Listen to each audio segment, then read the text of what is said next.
Hello students, last class में हमने पढ़ लिया था, अगर आपको याद हो तो हमने एक बहुत इंपॉर्टेंट टॉपिक पढ़ा था, that is classification of proteins. और हमने फर्स्ट टाइप का क्लासिफिकेशन कर लिया था, मतलब classification number 1, that is fibrous and globular protein, है ना। तो हम प्रोटीन्स का जो पहला क्लासिफिकेशन है वो है फाइब्रस एंड ग्लोबुलर प्रोटीन। और इसके बारे में मैंने आपको पूरा ज्ञान दिया था, है ना, आपको पूरा बताया था, पूरी एक्सप्लेनेशन दी थी। आज हम क्लासिफिकेशन ऑफ प्रोटीन कर रहे हैं on the basis of structures, ठीक है। तो हम बात कर रहे हैं, that is second classification, that is the second classification, ध्यान रखना, it is the second classification. और आज का मेरा वीडियो पूरे सिलेबस का आखिरी वीडियो है।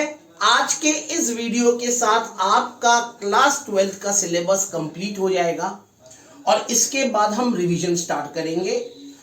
हर एक चैप्टर को मैं बहुत बारीकी से रिवाइज करूंगा और आप मेरा साथ निभाना, ठीक है। नहीं तो आज जिस टॉपिक के बारे में हम बात कर रहे हैं, that is second classification, and इस क्लासिफिकेशन को कहते हैं classification of proteins on the basis of structures, ठीक है। Classification of protein on the basis of structures, ठीक है। देखो, इसमें हम प्रोटीन को 4 तरीके से क्लासिफाई करते हैं, 4 तरीके से क्लासिफाई करते हैं प्रोटीन को, ठीक है। इस पर्टिकुलर क्लासिफिकेशन में पहला प्राइमरी प्रोटीन,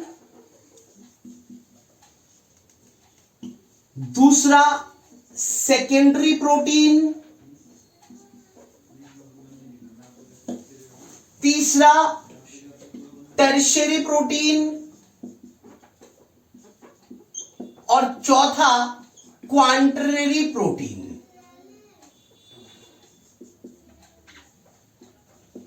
बेटे, जो आपका सेकेंडरी प्रोटीन होता है वो फर्दर और क्लासिफाई होता है, उसे भी आप फर्दर क्लासिफाई कर सकते हो।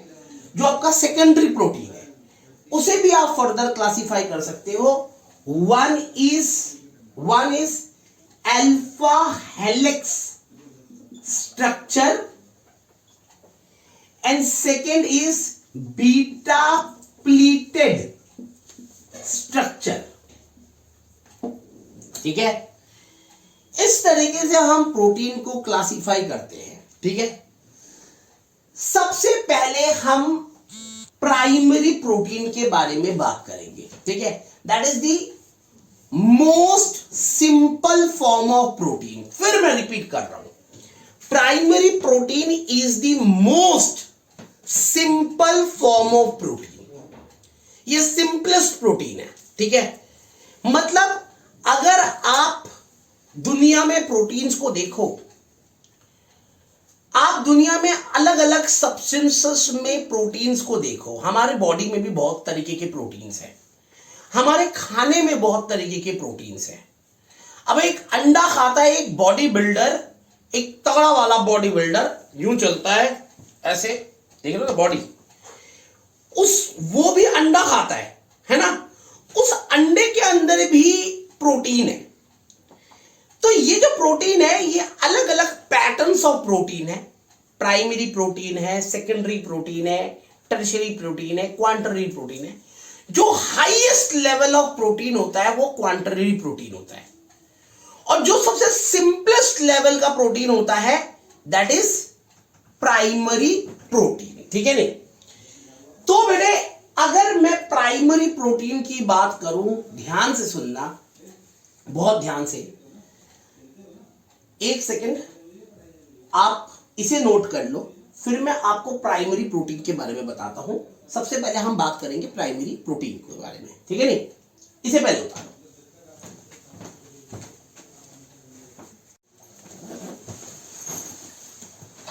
तो बेटे सबसे पहले हम बात करते हैं प्राइमरी प्रोटीन के बारे में। देखो primary protein is the simplest protein, ठीक है। देखो प्राइमरी प्रोटीन में क्या होता है,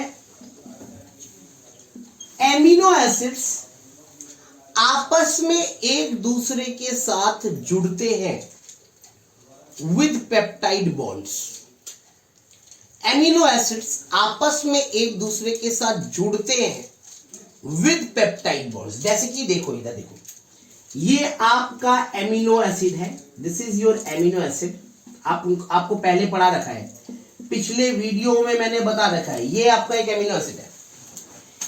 एक और एमिनो एसिड है, एक और ये एमिनो एसिड है, और ऐसे बहुत सारे एमिनो एसिड, ऐसे बहुत सारे एमिनो एसिड। ये भी एन मॉलिक्यूल है, ये भी आपका एन मॉलिक्यूल है। N molecules of amino acid आपस में जुड़ते हैं, ये एमिनो एसिड्स आपस में जुड़ते हैं।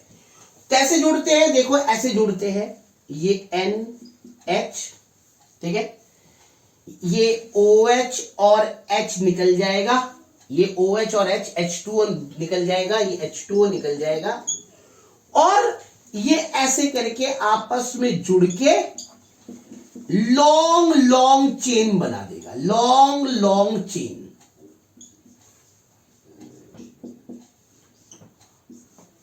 Whole N long long chain बना देगा। ये एक स्ट्रेट चेन है, एक स्ट्रेट चेन प्रोटीन है, एक straight chain protein which is formed when more than 2 up to 100,000 of amino acid combined with each other through amide linkage, ठीक है। And this is the simplest protein which always follow a particular sequence, which always follow a particular sequence means मैं आपको समझाता हूं, मैं ये line क्यों बोल रहा हूं, क्योंकि मैं कह रहा हूं which always follow a particular sequence। मैं ऐसा क्यों कह रहा हूं, देखो आपके पास तो बहुत सारे एमिनो एसिड्स हैं, बहुत सारे, एलानिन, ग्लाइसिन, वेलानिन, ग्यूएनिन, बहुत सारे एमिनो एसिड्स हैं। ये अलग अलग नाम है एमिनो एसिड्स के, ठीक है। नहीं, अगर आप चाहो, जो लोग नीट की प्रिपरेशन कर रहे हैं वो टाइप्स ऑफ एमिनो एसिड्स में नेम्स ऑफ एमिनो एसिड भी एनसीईआरटी से याद कर ले। जो नीट की प्रिपरेशन कर रहे हैं उनको एमिनो एसिड के नाम भी याद होना चाहिए, ठीक है। नहीं, बेसिकली पेपर में एमिनो एसिड के नाम भी कई बार आता है, ठीक है। तो आपको एमिनो एसिड के नाम याद होने चाहिए। बहुत सारे टाइप ऑफ एमिनो एसिड्स हैं, आपको उन सभी के नाम याद होने चाहिए, ठीक है। नहीं, तो कहने का मतलब है, अगर आप प्राइमरी प्रोटीन में देखो, मैं फिर रिपीट कर रहा हूं, प्राइमरी प्रोटीन में ये एक एमिनो एसिड है, ये एक पर्टिकुलर एमिनो एसिड है, और ये आपस में जुड़े हैं बाय एमाइड लिंकेज, और इन्होंने लॉन्ग चेन फॉर्म कर लिया। लेकिन हमेशा ये सीक्वेंस के तहत जोड़ते हैं। सीक्वेंस का मतलब है, मान लो एक एमिनो एसिड है, लेट एक एमिनो एसिड है alanine, this is one amino acid, this is a particular amino acid. दूसरा एमिनो एसिड है ग्लाइसिन, ठीक है। N molecule of alanine, N molecule of glycine आपस में मिलके प्रोटीन बना रहा है एला so on, and N molecule of water निकाल रहा है। तो ये सीक्वेंस है ना, एला ग्लाई, this is a sequence, this is following a particular sequence. तो मैं वही बात आपसे बोलना चाह रहा हूं कि प्राइमरी प्रोटीन में मोर देन 2 एमिनो एसिड्स आपस में जुड़ते हैं by amide linkage, forms long chain by removing out water. The amino acid which are linked together by amide linkage follows a particular sequence, follows a fixed sequence. Is it clear? This is known as the primary protein, that is the simplest protein. Is it clear to you? अब हम secondary protein के बारे में बात करेंगे। पहले आपने ये उतार लिया, इसको आप उतार लीजिए, फिर हम सेकेंडरी प्रोटीन के बारे में बात करते हैं। ठीक है, उतार लीजिए।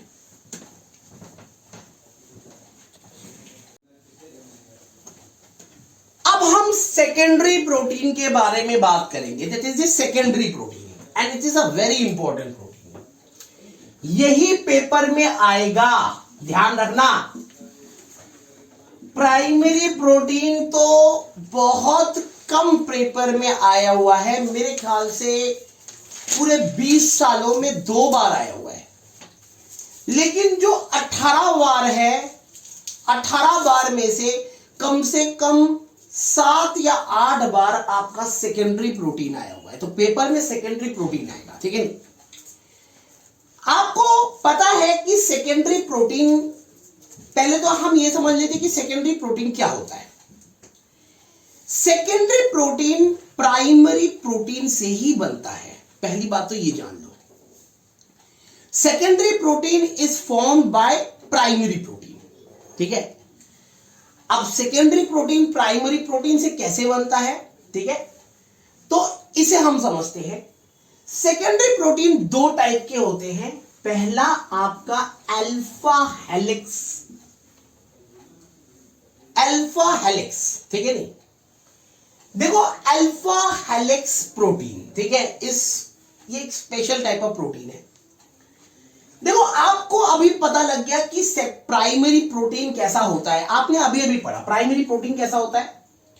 ये NH है, ये CHR, C double bond O, NH, CHR, C double bond O, whole N, ठीक है। ये लॉन्ग चेन चलती जा रही है, ठीक है। और अगर देखा जाए तो कुछ बच्चों को समझ में नहीं आएगा लॉन्ग चेन कैसे चल रही है, तो ये भी देख ले, वो भी देख ले, ऐसे चलती रहेगी इस तरीके से, सो ऑन। अब बोर्ड खत्म हो गया, चलती रहेगी। ये आपका प्राइमरी प्रोटीन है, ठीक है।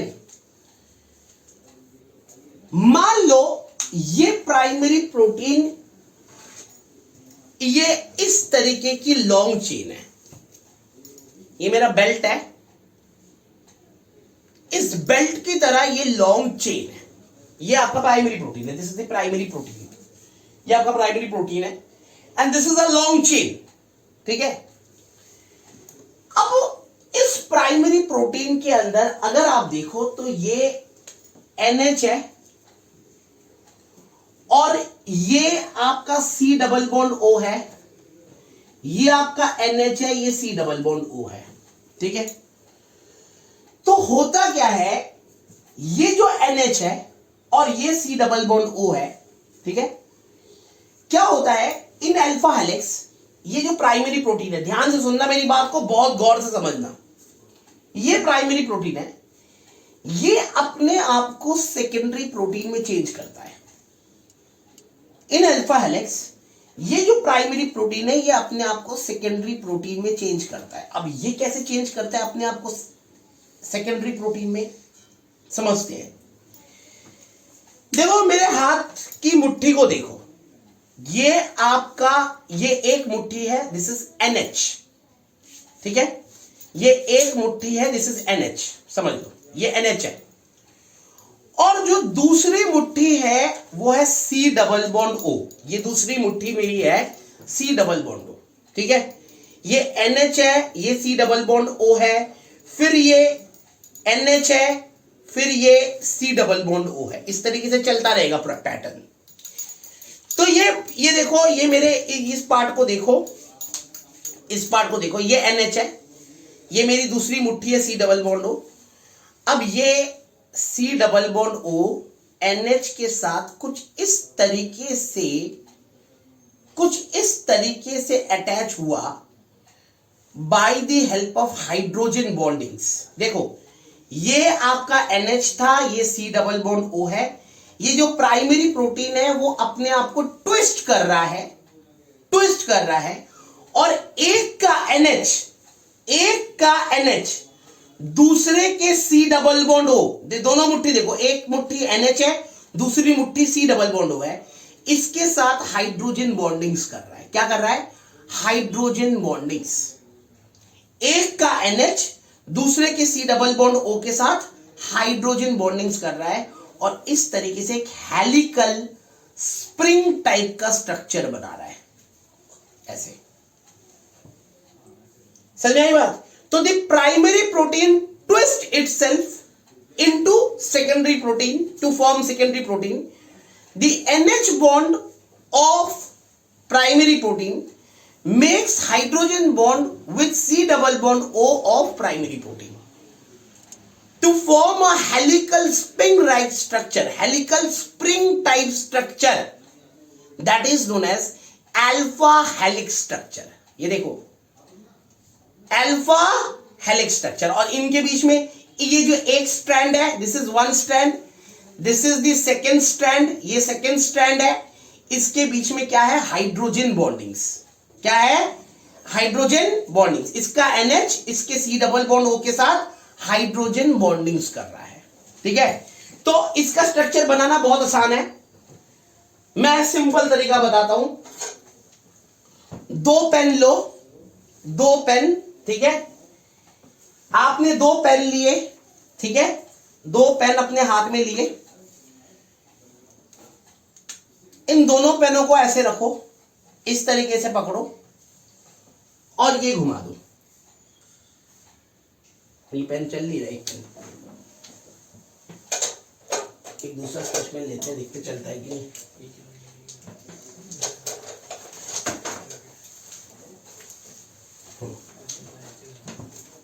ये मैंने दो पेन लिए, दो पेन को ऐसे रखा और ऐसे घुमा दिए. देखो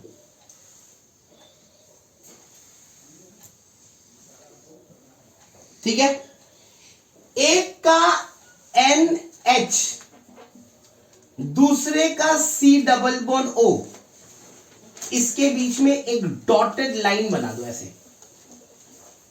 दिस इज हाइड्रोजन बॉन्डिंग्स. समझ में आई बात?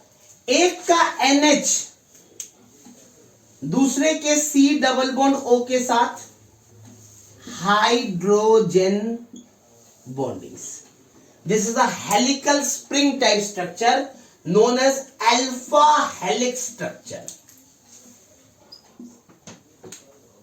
आई बात समझ में? अल्फा हेलिक्स स्ट्रक्चर समझ में आ गया? कोई दिक्कत तो नहीं? Is it clear? बना लोगे अपनी कॉपी में. दो पेन लेना है और दोनों पेन को घुमा देना है. सिंपल तरीका. ठीक है, मिटा दूं इसे, मिटा दूं. अब हम अगला प्रोटीन के बारे में बात करते हैं. अल्फा सेकेंडरी प्रोटीन का नेक्स्ट पार्ट, अल्फा हेलिक्स हमने बात कर ली.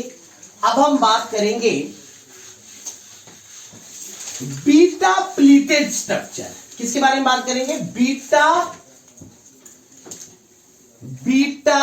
Pleated structure. Beta pleated structure. अब बीटा प्लीटेड स्ट्रक्चर क्या है? देखो, नाम से पता लग रहा है प्लीटेड. ठीक है, बीटा प्लीटेड स्ट्रक्चर क्या होता है, पहले हम इस बात को समझते हैं. It is just like the pleats of drapery. Pleats of drapery. अब ये क्या होता है ना? देखो बेटे, प्लीट्स ऑफ ड्रैपरी का क्या मतलब है, मैं आपको समझाता हूं. ठीक है, देखो बेटे, ये आपका इस मास्क को देखो. ठीक है, ड्रैपरी क्या होता है? आपने वो देखा है, हगीज बच्चे पहनते हैं. ठीक है, नहीं देखा है ना? हगीज बच्चे पहनते हैं. कभी कभी तो हमारा वरदान भी पहन लेता है. पहनते हैं, बच्चे बूढ़े भी पहनते हैं, आजकल तो ओल्ड एज वाले भी पहनते हैं हगीज, है ना। तो देखो जो हगीज होता है, ठीक है, वो उसके अंदर क्या होता है, प्लीट्स ऑफ ड्रैपरी होता है। इट इज अ ड्रैपर, पानी को सोखता है ना, पानी को सोखता है, इट इज अ ड्रैपर। अब उसके अंदर क्या होता है, देखो ऐसे हमने एक रुई लिया, रुई की एक परत ली, रुई की एक परत, ठीक है, या कपड़े की कॉटन का एक परत, और उसको इस तरीके से फोल्ड किया। ध्यान से देखना, इस तरीके से, ऐसे, फिर ऐसे, फिर ऐसे, इस तरीके से हमने फोल्ड किया। इसे कहते हैं प्लीट्स ऑफ ड्रैपरी। पहली प्लीट, ये पहली प्लीट है, फिर ये दूसरी प्लीट है, फिर ये तीसरी, मतलब इस तरीके से फोल्ड किया हमने ऐसे। इसे कहते हैं प्लीट्स ऑफ ड्रैपरी। ये प्लीट्स ऑफ ड्रैपरी है, ठीक है नहीं। तो अगर एक पेज में समझाता हूं, इसमें तो प्रॉपर तरीके से बन नहीं रहा। देखो ये पेज है, इस पेज को ऐसे फोल्ड किया, ऐसे, फिर ऐसे, फिर ऐसे, फिर ऐसे, इस तरीके से मैंने फोल्ड किया। ध्यान देना, ये है, अब ये है प्लीट्स ऑफ ड्रैपरी। ये एक ड्रैपर है जो जिसके अंदर अलग अलग प्लीट्स हैं, जिसके अंदर अलग अलग प्लीट्स हैं। ये पहला स्ट्रैंड है, ये दूसरा स्ट्रैंड है, ये तीसरा स्ट्रैंड है, ये चौथा स्ट्रैंड है, ये पांचवा स्ट्रैंड है। इस तरीके से चलता रहेगा। तो जो आपका प्राइमरी प्रोटीन है वो अपने आप को कुछ इस तरीके से फोल्ड करता है, just like the pleats of drapery. ये आपका प्राइमरी प्रोटीन था, ये पूरा एक स्ट्रेट प्रोटीन है, प्राइमरी प्रोटीन। इसने अपने आप को ऐसे फोल्ड किया, just like a pleats of drapery, इस तरीके से फोल्ड किया, और आपका बीटा प्लीटेड स्ट्रक्चर बना, बीटा प्लीटेड स्ट्रक्चर। अब ये ऐसे फोल्ड क्यों हुआ, समझने की जरूरत है। ये ऐसे फोल्ड क्यों हुआ? ये एक प्लीट का जो एक pleat, this is one pleat, this is the second pleat, this is the third pleat. एक प्लीट का जो सी डबल बॉन्ड ओ है, दूसरे प्लीट के NH के साथ हाइड्रोजन बॉन्डिंग्स कर रहा है। एक प्लीट का जो सी डबल बॉन्ड ओ है, दूसरे प्लीट के NH के साथ क्या कर रहा है, हाइड्रोजन बॉन्डिंग्स। समझ आई बात? तो मैं इसे ऐसे बनाता हूं, देखो ध्यान से, बड़े बड़े सिस्टमेटिक वे में समझाऊंगा, परेशानी की कोई बात नहीं है, टेंशन मत लो। ये एक प्रोटीन है, ये प्लीट्स में चेंज हो गया, इट चेंज इनटू प्लीट्स, ठीक है। ये एक स्ट्रेट चेन प्रोटीन था, ये एक स्ट्रेट चेन प्रोटीन था जिसको मैंने प्लीट्स में चेंज कर दिया। ऐसे ये दूसरा प्रोटीन है, इसको भी प्लीट में चेंज कर दिया।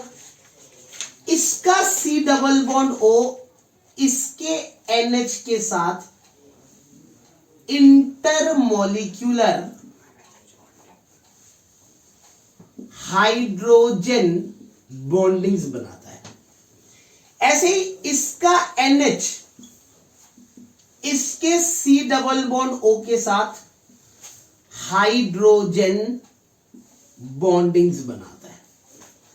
इस स्ट्रक्चर को ऐसे ही बनाना, क्योंकि बुक में अगर ये जो स्ट्रक्चर है, बुक के अंदर जो स्ट्रक्चर है, उसे बनाते हुए आपके पसीने छूट जाएंगे, ठीक है नहीं। ये इसका सबसे सिंपल स्ट्रक्चर है जिसके तहत आपको पूरे नंबर मिल सकते हैं। और अगर आप बुक के मेथड को, बुक के स्ट्रक्चर को बनाने की कोशिश करोगे तो हो सकता है आप ना बना पाओ, लेकिन आपके बच्चे जरूर बना देंगे, ठीक है। उतार लीजिए।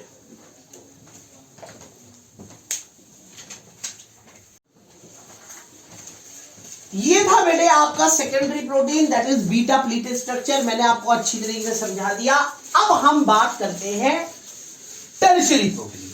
अब टर्शियरी प्रोटीन को समझना बहुत आसान है, कोई दिक्कत ही नहीं है, मजाक है, मजाक। देखो टर्शियरी प्रोटीन क्या है? टर्शियरी प्रोटीन ये क्या है? Tertiary protein is a mixture of primary and secondary. अगर आप प्राइमरी एंड सेकेंडरी को मिक्स कर दोगे तो टर्शियरी बन जाएगा। ये आपका प्राइमरी था स्ट्रेट चेन, ये आपका सेकेंडरी था हेलिक्स, ये दोनों आपस में मिल गए और क्या बनाया? Tertiary protein. कोई दिक्कत ही नहीं है। ऐसे क्वांटररी प्रोटीन, फोर्थ क्वांटररी प्रोटीन। अब ये प्राइमरी सेकेंडरी एंड टर्शियरी का मिक्सचर है। ये प्राइमरी है, ये सेकेंडरी है, ये टर्शियरी है, ठीक है नहीं?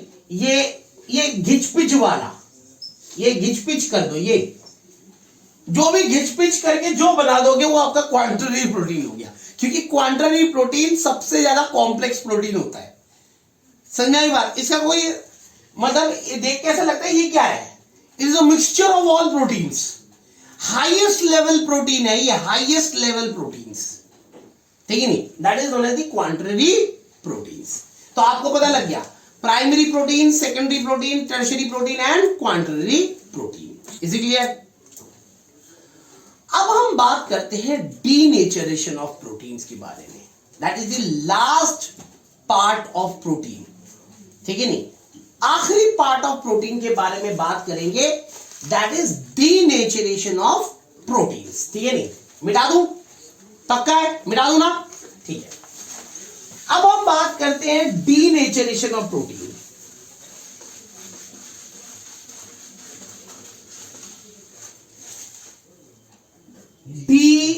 Denaturation of protein. देखो डीनेचर का मतलब क्या है? सबसे पहले तो हम ये बात कहेंगे कि डीनेचर्ड का मतलब क्या? What is denature? डीनेचर का मतलब है खराब हो जाना, ठीक है? डीनेचर का मतलब है खराब हो जाना। किसी भी प्रोटीन को उसके सिंपलेस्ट प्रोटीन में तोड़ना, उसके सिंपलेस्ट प्रोटीन में चेंज करना, that is denaturation of protein. और ये कैसे करते हैं? ये प्रोटीन को हाई टेम्परेचर में ले जाके, या प्रोटीन के पीएच को चेंज करके, या तो प्रोटीन का पीएच चेंज कर दो, मतलब एसिडिक एंड बेसिक मीडियम में ले जाओ, या प्रोटीन को हाई टेम्परेचर में ले जाओ। तो when a protein is subjected to high temperature or change in pH, the hydrogen bonds in that protein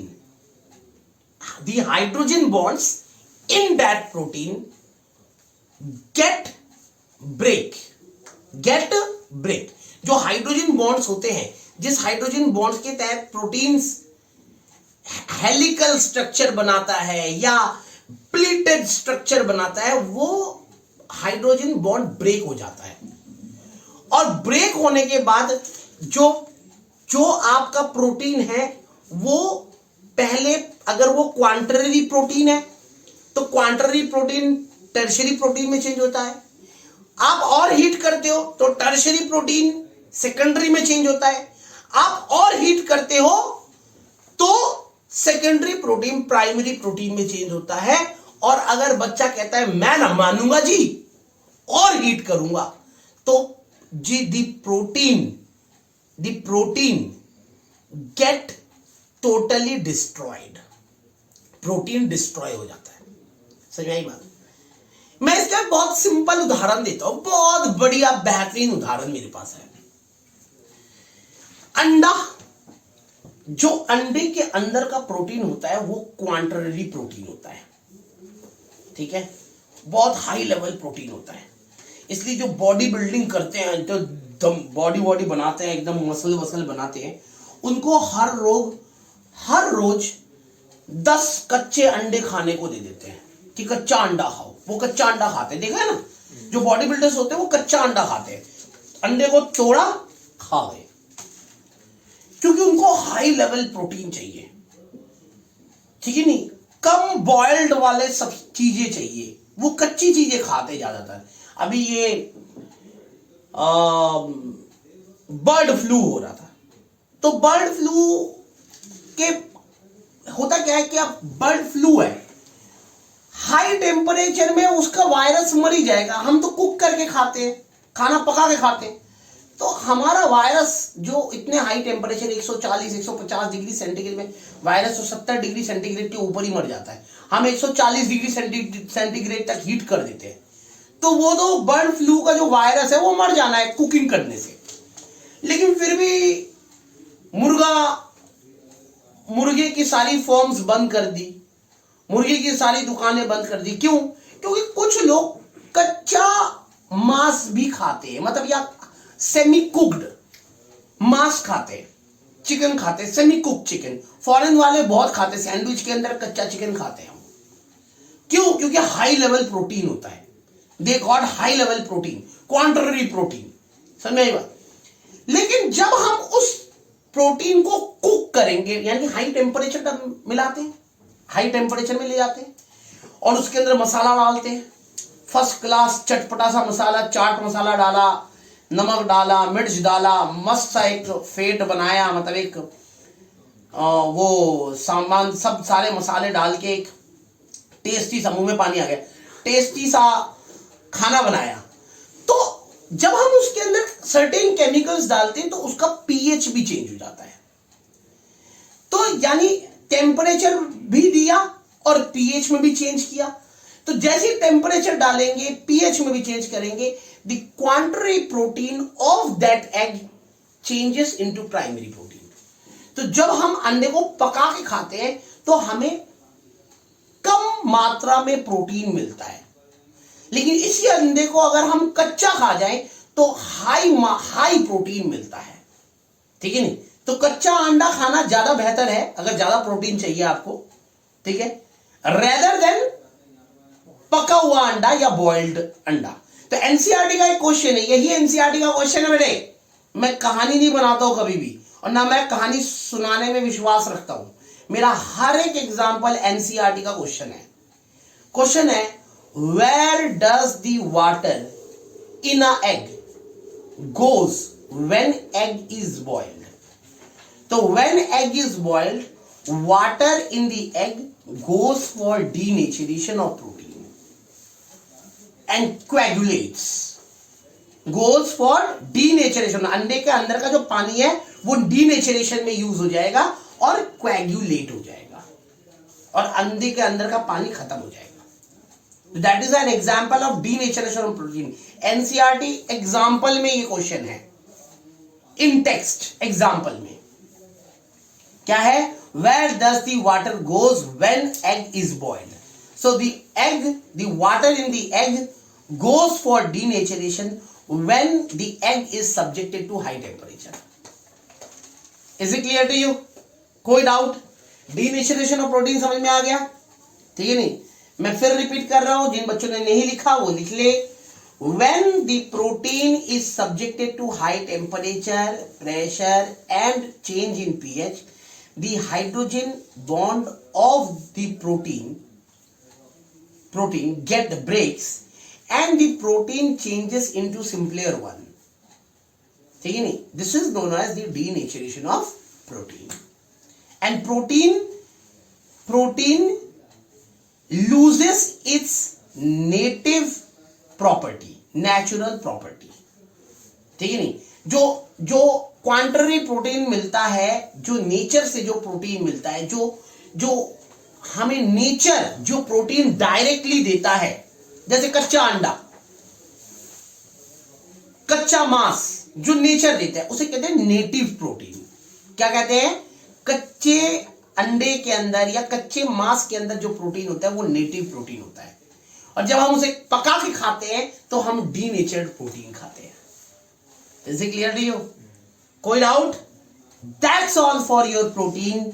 हमने प्रोटीन कर लिया, जस्ट इसे उतार लीजिए, एक बार रीड मार लीजिए, इसके बाद हम बात करेंगे न्यूक्लिक एसिड के बारे में। That is the last topic of this chapter and our syllabus. उतार लीजिए।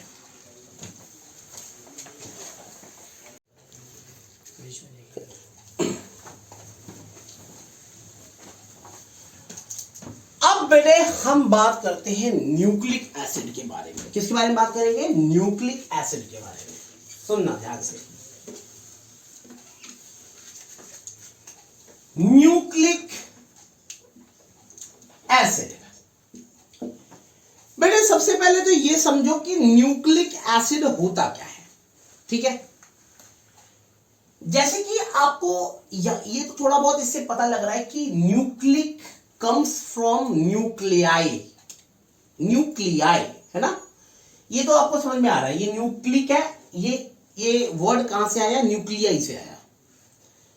बेसिकली हमारा जो बॉडी है वो सेल से बना हुआ है, ये बात तो आपको पता है। और सेल के अंदर हेरिडियल ट्रांसफॉर्मेशन, जो हेरिडिटी को ट्रांसफॉर्म करती है वन बॉडी टू अनदर, जैसे कि बेटा बाप की तरह होता है, बेटा अपने माँ बाप की तरह होता है। क्यों होता है? देखने में होता है या नेचर वाइज होता है? क्योंकि हेरिडिटी कुछ इस तरीके से इवॉल्व होती है। तो ये जो हेरिडियल ट्रांसफॉर्मेशन है वो बेसिकली न्यूक्लियस की वजह से होती है। जो सेल की न्यूक्लियस जो है वो हेरिडियल इंफॉर्मेशन को या हेरिडियल ट्रांसफॉर्मेशन को एक बॉडी से, एक जनरेशन से दूसरे जनरेशन में ले जाता है। समझ आई बात? मोटा मोटा मैंने समझाया। अब इसके अंदर बहुत कुछ है, जेनेटिक्स है, एक पूरी स्ट्रीम है साइंस की, जेनेटिक्स। लोग पीएचडी, पोस्ट पीएचडी करते हैं उसमें, जेनेटिक्स है। अभी तो हम एक छोटा सा पार्ट पढ़ रहे हैं उसका। तो अब ये जो न्यूक्लियस है, ये सेल का जो न्यूक्लियस है, जो हेरिडियल ट्रांसफॉर्मेशन के लिए रेस्पॉन्सिबल है, ये एक पर्टिकुलर सब्सटेंस से बना हुआ है, दैट इज क्रोमोसोम्स। किससे बना हुआ है? क्रोमोसोम से बना हुआ है। और ये क्रोमोसोम दो चीजों से बना हुआ है। Chromosome is made up of two things.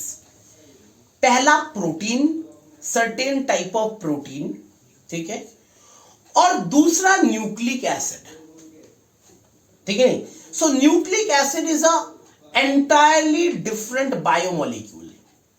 ये एंटायरली डिफरेंट बायोमोलिक्यूल है। समझ में आई बात? तो आपको समझ में आ गया न्यूक्लिक एसिड क्या होता है। ये तो आपको समझ में आ गया कि nucleic acid is a entirely different biomolecule, ठीक है नहीं। अब ये जो न्यूक्लिक एसिड है, ये न्यूक्लिक एसिड बेसिकली दो तरीके के होते हैं। This nucleic acid is of two type. One is your RNA, one is your DNA, ठीक है। One is your RNA, one is your DNA. अगर आप आरएनए का हाइड्रोलाइसिस करें, हाइड्रोलाइसिस मतलब आरएनए को अगर आप तोड़ें, अगर आप आरएनए को तोड़ें तो आपको तीन चीजें मिलती है, ठीक है। पहला आपका मिलता है beta ribose sugar. Beta ribose sugar, sugar से आपको पता लगता है this is a carbohydrate. Sugar से आपको पता लगता है कि ये शुगर मैं बोल रहा हूं, तो this is a carbohydrate basically. तो ये एक आपको बीटा राइबोस शुगर मिलता है। दूसरा आपको मिलता है नाइट्रोजन कंटेनिंग हेट्रोसाइक्लिक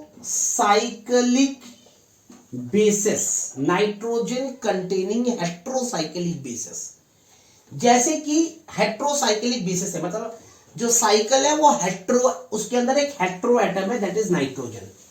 साइकिल जो है उसके अंदर एक हेट्रो एटम है, दैट इज नाइट्रोजन। जैसे कि इस तरीके का ये नाइट्रोजन, ये साइकिल है मान लो, इसके अंदर एक हेट्रो एटम है, दैट इज नाइट्रोजन, ठीक है नहीं। इस तरीके के बेसिस मिलते हैं। और ये बेसिस कौन कौन से होते हैं?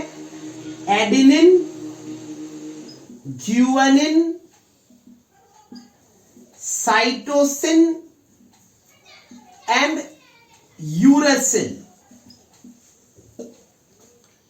Adenine, guanine, cytosine and uracil, ये नाइट्रोजन कंटेनिंग हेट्रोसाइक्लिक बेसिस है, ठीक है नहीं, adenine, guanine, cytosine and uracil, ठीक है नहीं।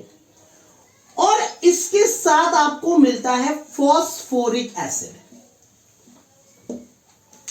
क्या मिलता है, फॉस्फोरिक एसिड, इसके साथ आपको मिलता है फॉस्फोरिक एसिड, ठीक है नहीं। जबकि डीएनए में क्या होता है, डीएनए का अगर आप हाइड्रोलाइसिस करोगे तो आपको मिलेगा beta D2, beta D2 deoxyribose sugar, यानी ये जो शुगर मिलेगा आपको मिलेगा बीटा D2 डीऑक्सीराइबोज शुगर, ठीक है। इसके अंदर भी नाइट्रोजन कंटेनिंग हेट्रोसाइक्लिक बेसिस है, इसके अंदर भी नाइट्रोजन कंटेनिंग हेट्रोसाइक्लिक बेसिस होते हैं, ठीक है नहीं, ठीक है। Base nitrogen containing heterocyclic basis इसके अंदर भी होते हैं, ठीक है नहीं। ये जो बेसिस होते हैं ये होते हैं एडेनिन, ग्यूएनिन, ठीक है, साइटोसिन एंड यूरासिल, याद रखना, यहां सॉरी यूरासिल नहीं, थायामिन, यहां पे आपको यूरासिल है, फर्क क्या है देखना, यहां आपका यूरासिल है, यहां आपका थायामिन है, यहां बीटा राइबोज शुगर है, यहां बीटा D2 डीऑक्सीराइबोज शुगर है, और फॉस्फोरिक एसिड तो इसमें भी है, फॉस्फोरिक एसिड इसके अंदर भी है, ठीक है। तो अगर आप आरएनए को तोड़ेंगे तो आपको ये तीन चीजें मिलेंगी, फर्स्ट, सेकंड, थर्ड। अगर आप डीएनए को तोड़ेंगे तो आपको तीन चीजें मिलेंगी, फर्स्ट, सेकंड, थर्ड। समझ में आई बात, आई बात समझ में। तो सबसे पहले हम आरएनए को देखते हैं, सबसे पहले हम आरएनए के बारे में बात करेंगे, फिर डीएनए के बारे में बात करेंगे, बहुत सिंपल है, ठीक है नहीं। मैं आपको एक बात बताना बहुत जरूरी समझता हूं कि आरएनए का मतलब जो डीएनए का जन्म जो हुआ है वो देखा जाए तो कुछ हद तक आरएनए से हुआ है, ठीक है। तो आप इस बात को समझ लीजिए कि जो डीएनए का जन्म हुआ है वो कुछ हद तक आरएनए से हुआ है, ये एक बात अपने दिमाग में फीड करिए, ठीक है नहीं, कुछ हद तक आप इसको दिमाग में रख सकते हैं, ठीक है नहीं। इसे मिटा दूं, पक्का, कोई दिक्कत तो नहीं ना, ठीक है, एक बार उतार लीजिए फिर मिटा देते हैं, ठीक है।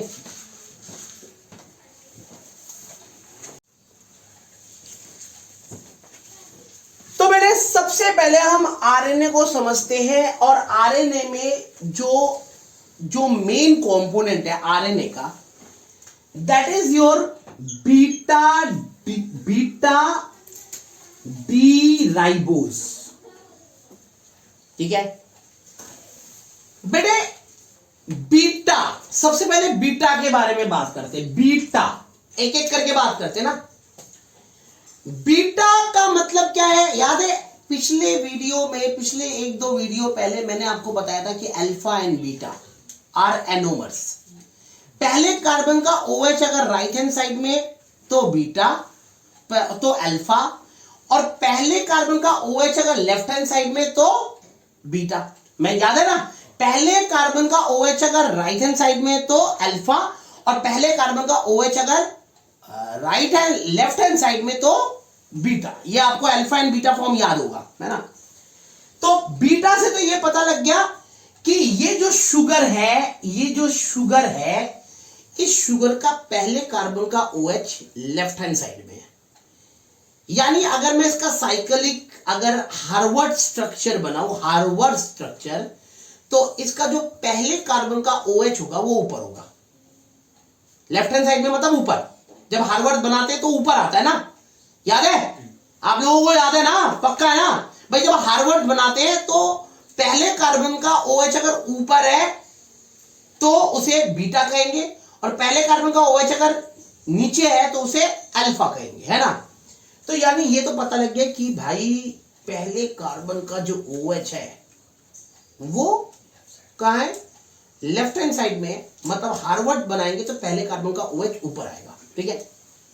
दूसरा D, अब D एंड L फॉर्म भी बताया हुआ है मैंने आपको, याद है। सेकेंड लास्ट कार्बन का OH अगर राइट हैंड साइड में तो D, और सेकेंड लास्ट कार्बन का OH अगर लेफ्ट हैंड साइड में तो L, है ना, है कि नहीं। तो यानी सेकेंड लास्ट कार्बन का अगर हार्वर्ड स्ट्रक्चर में देखें तो सेकेंड लास्ट कार्बन का OH अगर नीचे की तरफ तो D, और सेकेंड लास्ट कार्बन का OH अगर ऊपर की तरफ तो L। तो ये तो समझ में आ गया, D समझ में आ गया, D का मतलब। अब राइबोस शुगर क्या होता है? Ribose is a special type of sugar. ये पार्ट सबसे इंपॉर्टेंट है इस पूरे न्यूक्लिक एसिड का। जिसको ये आता है, जिसको ये आता है उसे पूरा न्यूक्लिक एसिड आता है, क्योंकि रटने की चीज ही नहीं है, समझने की चीज है। बच्चे क्या करते हैं, रटते हैं, इसलिए न्यूक्लिक एसिड बहुत मुश्किल लगता है।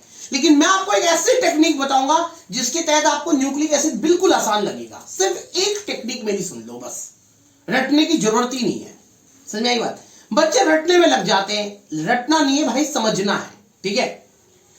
देखो बीटा का मतलब समझ में आ गया, डी का मतलब समझ में आ गया। अब राइबोस शुगर क्या होता है, देखो ये आपका है राइबोस शुगर। ये स्ट्रक्चर याद रख लो, बस ये स्ट्रक्चर याद कर लो। ये आपका राइबोस शुगर है। पहले कार्बन का OH ऊपर है, H नीचे है, क्योंकि ये बीटा फॉर्म है, ठीक है नहीं। सेकेंड कार्बन का भी OH नीचे है, H ऊपर है। Third carbon is the second last carbon, इसका OH क्योंकि D फॉर्म है तो इसका OH नीचे है, H ऊपर है, और लास्ट में CH2OH और H है। ये स्ट्रक्चर आपको याद करना है। अगर आपने ये स्ट्रक्चर याद कर लिया तो समझ लो किले फतेह कर लिया आपने, बस। न्यूक्लिक एसिड बिल्कुल मक्खन, समझ बात। ये जो कंपाउंड है इसका नाम है बीटा डी राइबोस, ठीक है, ठीक है। अब डीएनए क्या है? डीएनए का नाम है, ध्यान से सुनना, बीटा डी।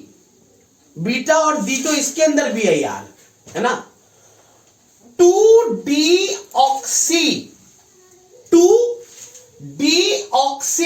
राइबोस। 2-डीऑक्सी नाम से पता लग रहा है, 2-डीऑक्सी। डीऑक्सी का मतलब है ऑक्सीजन का निकल जाना। डीऑक्सी का मतलब है ऑक्सीजन का निकल जाना। कहां का ऑक्सीजन निकल जाना? 2 का ऑक्सीजन निकल जाना। कहां का ऑक्सीजन निकल जाना? 2 का। तो आप राइबोस शुगर ऐसे ही बना दो, ये राइबोस शुगर हो गया, ये आपका राइबोस शुगर हो गया जी, ध्यान देना। ये आपका जी राइबोस शुगर हो गया, मैंने राइबोस शुगर बना दिया, ये कोई दिक्कत नहीं है। इसी को दोबारा बना दिया, इसी को दोबारा बना दिया। अब डीएनए है 2-डीऑक्सी, 2-डीऑक्सी मतलब ऑक्सीजन का निकल जाना। ये ऑक्सीजन हटा दो, ये हो गया डीएनए। समझ में आई बात? ये जो आपने जैसे ही ऑक्सीजन हटाया तो जो बना वो डीएनए। मतलब यहां ये जो H है, ये H ऐसे, यहां पे सिर्फ H है, ऑक्सीजन नहीं है। तो ये हो गया आरएनए। आरएनए से मैंने क्या बनाया? डीएनए। समझ में आई बात? ये बात तो समझ में आ गई, कोई दिक्कत? ठीक है। तो अब ये बात आपके समझ में आ गई, यहां तक कोई दिक्कत नहीं है, है ना। अब मेरी बात को ध्यान से सुनना, बहुत ध्यान से सुनना, बहुत ध्यान से। लास्ट टॉपिक है, आखिरी टॉपिक है, बड़े आराम से समझ में आ जाएगा, ठीक है। तो आरएनए एंड डीएनए समझ में आ गया, है ना। अब हम बात करते हैं हमने आरएनए समझ लिया, डीएनए समझ लिया। अब हम बात करते हैं न्यूक्लियोटाइड एंड न्यूक्लियोसाइड। तो अब हम बात करेंगे, ध्यान देना, nucleoside, nucleoside side and nucleotide. देखो बेटे, न्यूक्लियोसाइड क्या है? न्यूक्लियोसाइड, ध्यान देना, इस पार्ट को आराम से सुनना। सबसे पहले हम बात करेंगे न्यूक्लियोसाइड के बारे में। न्यूक्लियोसाइड में क्या होता है? यही आरएनए होता है, यही राइबोस शुगर होता है, यही राइबोस शुगर। इस राइबोस शुगर के पहले कार्बन के OH को हटा दो, यहां पे एक बेस लिख दो, base, adenine, guanine, cytosine, thymine, ये बेस, यहां पे बेस अटैच कर दो, सिर्फ बेस लिख दो। तो ये हो गया न्यूक्लियोसाइड। ये क्या हो गया? न्यूक्लियोसाइड। ये उतार लिया आपने, न्यूक्लियोसाइड उतार लेना, पहला OH हटा दो, बेस लिख दो, बस। और न्यूक्लियोटाइड में क्या करना है? न्यूक्लियोटाइड जो है वो न्यूक्लियोसाइड से बना है। Nucleotide is form from nucleoside. पहले आपने राइबोस शुगर बनाया, राइबोस शुगर से न्यूक्लियोसाइड बनाया, और न्यूक्लियोसाइड से न्यूक्लियोटाइड बनाओगे। तो न्यूक्लियोटाइड क्या है? इसे उतार लिया ना। अब सुनो, अब हम न्यूक्लियोटाइड की बात करते हैं।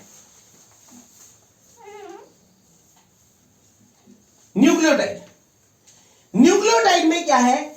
ये आपका, ध्यान देना, ये आपका यहां का OH हटा दो, यहां का OH हटा दो, और यहां पे फॉस्फोरिक एसिड जोड़ दो।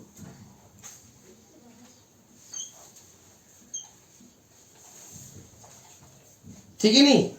पहला, दूसरा, तीसरा, चौथा, पांचवा, पांचवें कार्बन में फॉस्फोरिक एसिड लगा दो। तो न्यूक्लियोसाइड के पांचवें कार्बन में अगर आप फॉस्फोरिक एसिड लगा दोगे तो क्या बन जाएगा? न्यूक्लियोटाइड। समझ आई बात? और अब मेरी बात सुनना, लास्ट पार्ट। बहुत सारे न्यूक्लियोटाइड आपस में लिंक होते हैं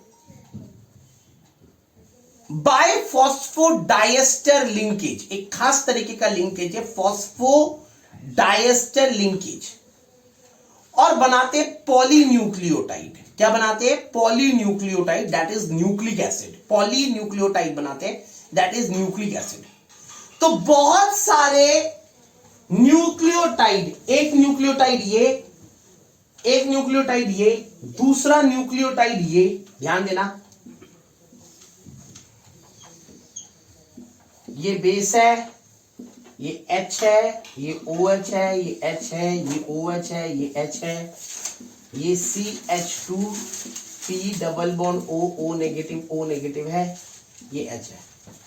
ये ऐसे बहुत सारे N मॉलिक्यूल, ये N मॉलिक्यूल, ये आपस में जुड़ेंगे, आपस में जुड़ेंगे। तो पॉलीन्यूक्लियोटाइड की अगर हम बात करें, पॉलीन्यूक्लियोटाइड की अगर हम बात करें, तो they are formed when two or more nucleotide attached together by phosphodiester linkage between fifth carbon of one nucleotide with third carbon of other nucleotide। कहने का मतलब है कि इसका तो पांचवा कार्बन और इसका तीसरा कार्बन, इसका पांचवा, इसका तीसरा आपस में जुड़ेंगे बाय फॉस्फोडाइएस्टर लिंकेज। ऐसे देखो, ये इसको नीचे लिख दिया, इसको नीचे लिख दिया, ऐसे बहुत सिंपल है। बेस, ये H, ये H, ये OH, ये OH, ये H, ये H, ये CH2, ये P डबल बॉन्ड O, ठीक है, ये नीचे लिख दिया। अब इसके जस्ट ऊपर ये वाला लिख दिया, इसके जस्ट ऊपर यहां पे बना दिया, ये वाला, इसको ऐसे बना दिया कुछ इस तरीके से।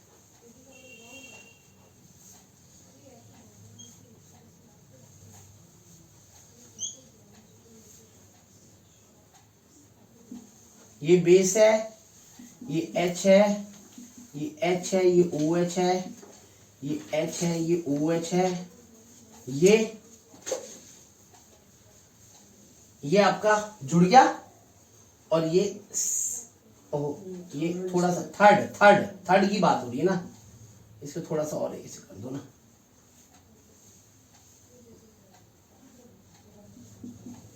ये H है, ये CH2P डबल बॉन्ड O।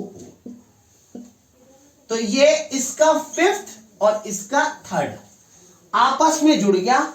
और ये जो लिंकेज आप देख रहे हो, ये जो लिंकेज देख रहे हो, इसे कहते हैं फॉस्फो डाइएस्टर लिंकेज। तो बहुत दो या दो से ज्यादा न्यूक्लियोटाइड आपस में जुड़ के पॉलीन्यूक्लियोटाइड बनाते हैं।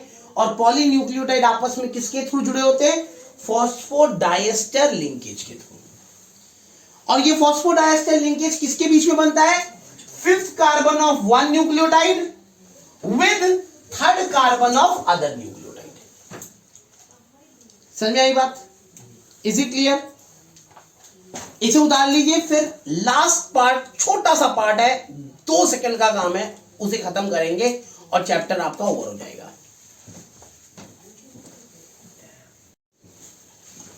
बेटे अब हम आखिरी पार्ट में आ जाते हैं, that is double helix structure. Double stranded structure of DNA. Double stranded structure of DNA, ठीक है नहीं? फ्रांसिस एंड क्रिक मॉडल, इसे कहते हैं Francis and Crick model, double stranded structure of DNA. तो हम बात करते हैं double stranded structure of DNA, ठीक है बेटे? इसको आप ऐसे बनाएंगे, ध्यान देना। 2 पेन फिर ले लीजिए, ये 2 पेन, इन दोनों को ऐसे रख लीजिए, ठीक है? ये आपका एक पॉलीन्यूक्लियोटाइड हो गया।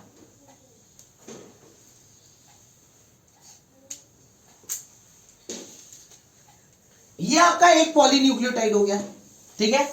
ये एक पूरी स्ट्रेट चेन है, बहुत सारे न्यूक्लियोटाइड आपस में मिलकर पॉलीन्यूक्लियोटाइड बना रहे हैं, ठीक है नहीं? और ये आपका दूसरा चेन है पॉलीन्यूक्लियोटाइड का, ये दूसरा चेन है,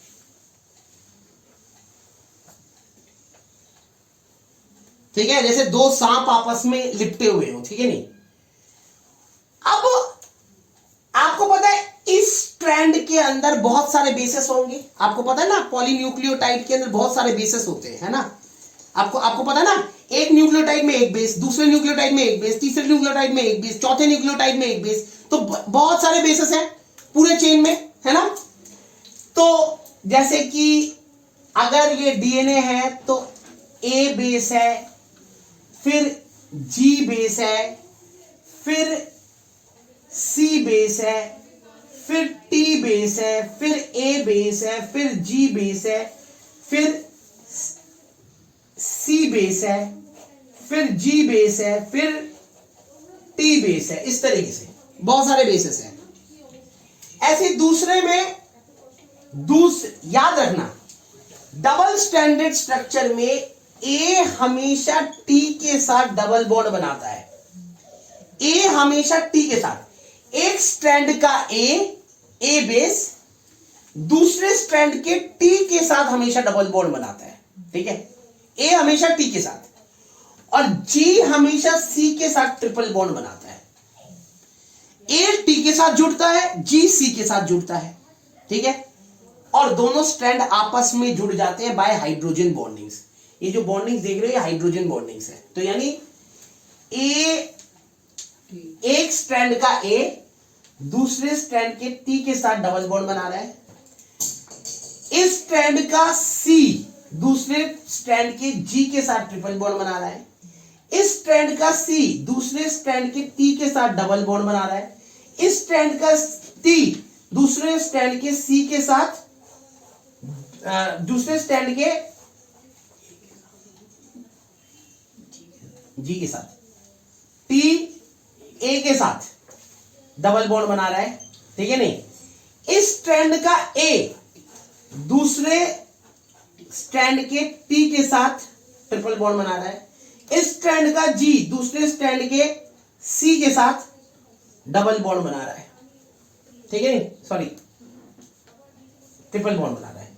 ए टी के साथ डबल बॉन्ड, जी सी के साथ ट्रिपल बॉन्ड, और इस तरीके से Francis and Crick model of DNA बनता है, ठीक है नहीं। मैं फिर बता रहा हूं, ए हमेशा टी के साथ, एक स्ट्रैंड का ए दूसरे स्ट्रैंड के टी के साथ डबल बॉन्ड, और एक स्ट्रैंड का जी दूसरे स्ट्रैंड के सी के साथ क्या ट्रिपल बॉन्ड। तो कई बार ऐसे आता है, जैसे कि बोल देते हैं, पेपर में दे देते हैं ए जी सी टी ए का कॉम्प्लीमेंट्री स्ट्रैंड बनाओ, इसका कॉम्प्लीमेंट्री स्ट्रैंड। तो ए का कॉम्प्लीमेंट्री क्या है टी, जी का कॉम्प्लीमेंट्री क्या है सी का कॉम्प्लीमेंट्री क्या है जी, टी का कॉम्प्लीमेंट्री क्या है ए का कॉम्प्लीमेंट्री क्या है टी। समझ आई बात? Is it clear? This is all about your DNA. अब डीएनए का यूज क्या है? डीएनए फिंगरप्रिंटिंग, ठीक है नहीं, डीएनए फिंगरप्रिंटिंग, ठीक है। डीएनए बालों में जो भी डीएनए होते हैं, जिससे कि रेप विक्टिम्स को पकड़ा जाता है, आपको पता है रेप विक्टिम्स, मर्डर विक्टिम्स को पकड़ा जाता है।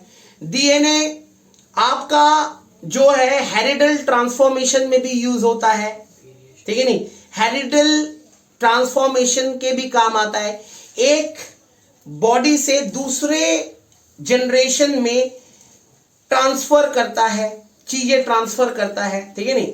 तो ये सारे डीएनए के यूजेस हैं, वो आप बुक में से पढ़ भी लोगे, ठीक है नहीं, कोई बहुत बड़ा मैटर नहीं है, ठीक है नहीं। आरएनए, ठीक है, दो तरीके के होते हैं, जो आरएनए जो है वो दो तरीके के होते हैं, एक होता है एमआरएनए, ठीक है, सॉरी तीन तरीके के होते हैं आरएनए, एक होता है एमआरएनए, एक होता है टीआरएनए, एक होता है rRNA. MRNA messenger RNA, tRNA transfer RNA, और आरआरएनए राइबोसोमल आरएनए। इसके बारे में हम हायर स्टडीज में पढ़ेंगे, आरएनए के बारे में डिस्क्रिप्शन हायर स्टडीज में पढ़ेंगे, हमारे सिलेबस में नहीं है, ठीक है। That's all for your chapter and your course. इसी के साथ आपका सिलेबस खत्म हो जाता है, और अब आपको मेहनत करनी है, दिल लगा के पढ़ना है। Thank you very much. मेरे वीडियो को लाइक करिए, शेयर करिए एंड सब्सक्राइब करिए। टाटा, बाय बाय, शब्बा खैर।